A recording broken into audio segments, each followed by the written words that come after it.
Halo pemirsa GPR TV dari Sabang sampai Merauke, dari Miangas hingga Pulau Rote. Bertemu lagi dengan saya, Rosi Triastuti, di program Kominfo Newsroom.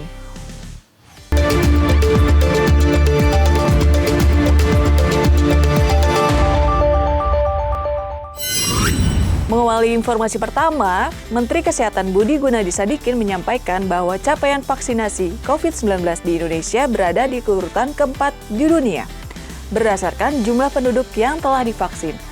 Kenaikan peringkat ini dicapai setelah Indonesia berhasil melampaui capaian vaksinasi Brasil.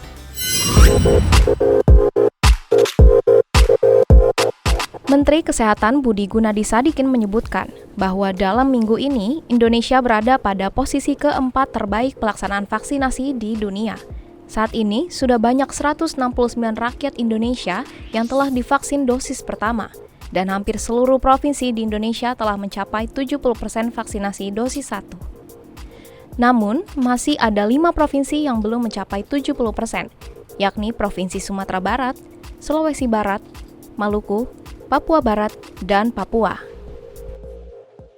Minggu ini, Indonesia berhasil naik ke peringkat keempat dunia, melampaui Brasil dari sisi jumlah rakyat yang divaksinasi. Kita bisa menembus angka 169 juta rakyat Indonesia yang sudah divaksinasi dosis pertama, melampaui Brasil yang 166 juta. Kita ada di bawah Cina 1,2 miliar, India 880 juta, dan Amerika Serikat 246 juta. Status per kemarin, jumlah vaksinasi yang sudah diberikan 288 juta dosis untuk sekitar 170 juta dari dosis pertama dan 116 juta untuk dosis kedua. Dan khusus untuk vaksinasi ini, sudah hampir semua provinsi mencapai 70%.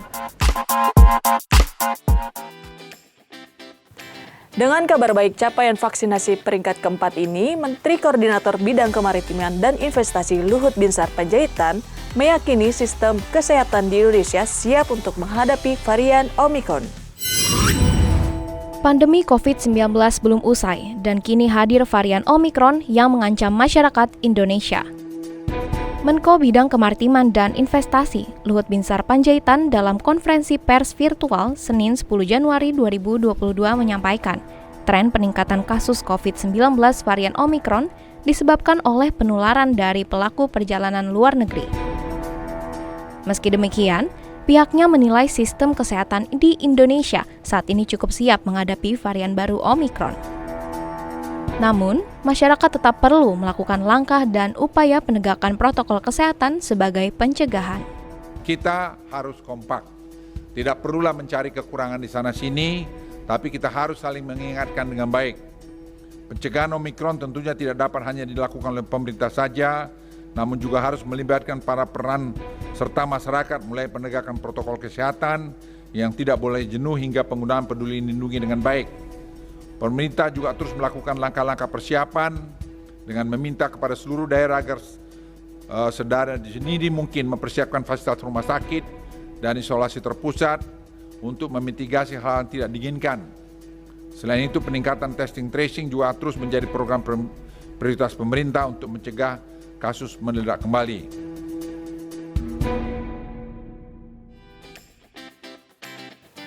Masih berbicara soal vaksin, pemirsa, Menteri Koordinator Bidang Perekonomian Erlangga Hartarto menyatakan bahwa vaksin Nusantara ini nantinya akan digunakan di rumah sakit. Berikut informasi selengkapnya. Pemerintah terus mendorong pengembangan vaksin Nusantara. Hal ini disampaikan oleh Menko Bidang Perekonomian Erlangga Hartarto yang menyatakan bahwa vaksin Nusantara akan digunakan di rumah sakit dan mendapatkan perlakuan berbeda dibandingkan vaksin merek lain. Sebab, vaksin Nusantara adalah vaksin terapi yang penggunaannya tidak membutuhkan izin dari BPOM. Vaksin Nusantara ini juga tentunya akan terus didorong, dan saat sekarang ini diterapkan di rumah sakit, dan tentunya treatmentnya agar sedikit berbeda karena ini sebagai imunoterapi dan dalam bentuk peralatan alat-alat kesehatan. Di kesempatan yang sama, pemirsa, Erlangga Hartarto juga menegaskan bahwa pemerintah terus kebut percepatan vaksinasi bagi masyarakat. Selain untuk mencapai target herd immunity, capaian vaksinasi juga dikebut untuk persiapan MotoGP Mandalika dan pelaksanaan agenda lanjutan G20 di tahun 2022. Menjelang pagelaran MotoGP 2022 Seri 1 yang akan dimulai pada 4 Maret 2022 di Qatar dan dilanjutkan MotoGP Seri 2 pada 18 hingga 20 Maret 2022 di sirkuit Mandalika, Lombok, NTB. Dan juga akan diadakan pre-season test pada 11 hingga 13 Februari 2022 di sirkuit Mandalika. Menko Perekonomian Airlangga Hartarto memastikan pelaksanaan MotoGP 2022 perlu dilakukan percepatan target vaksinasi COVID-19 dosis 2 sebesar 70% di seluruh daerah di Lombok. Acara yang berlangsung dengan penonton sebanyak 64.000 orang ini nantinya akan dikebut vaksinasi sekitar wilayah tersebut. Kota-kota di Mataram sudah siap dengan vaksinasi dosis keduanya sudah 78%, Lombok Barat sudah 57,9%, Lombok Tengah 61%, Lombok Timur 57%, dan Lombok Utara 69%, dan diharapkan Januari, Februari, Maret vaksinasi dosis ketiganya bisa dilaksanakan.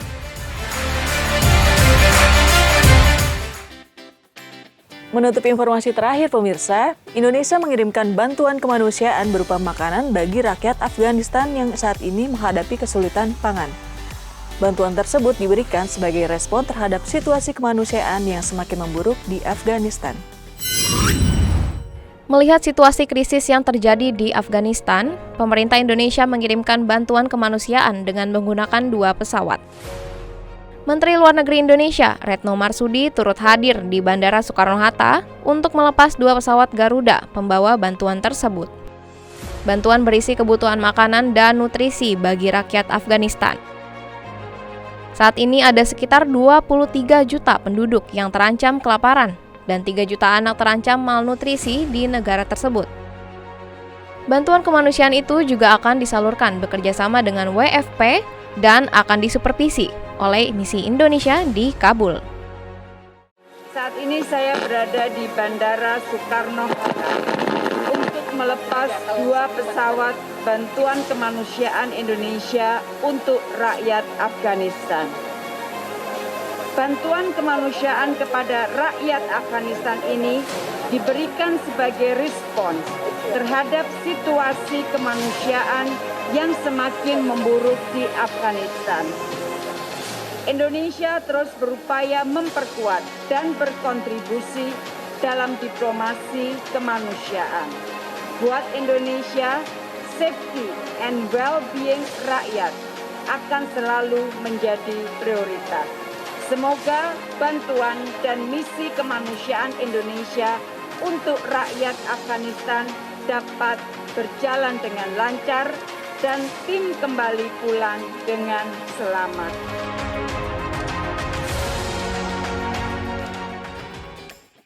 Itulah ragam informasi yang telah kami kemas untuk Anda. Dapatkan update berita pilihan setiap harinya di kanal GPR TV atau melalui sosial media gprtv.id. Saya Rosti Triastuti pamit, sampai jumpa.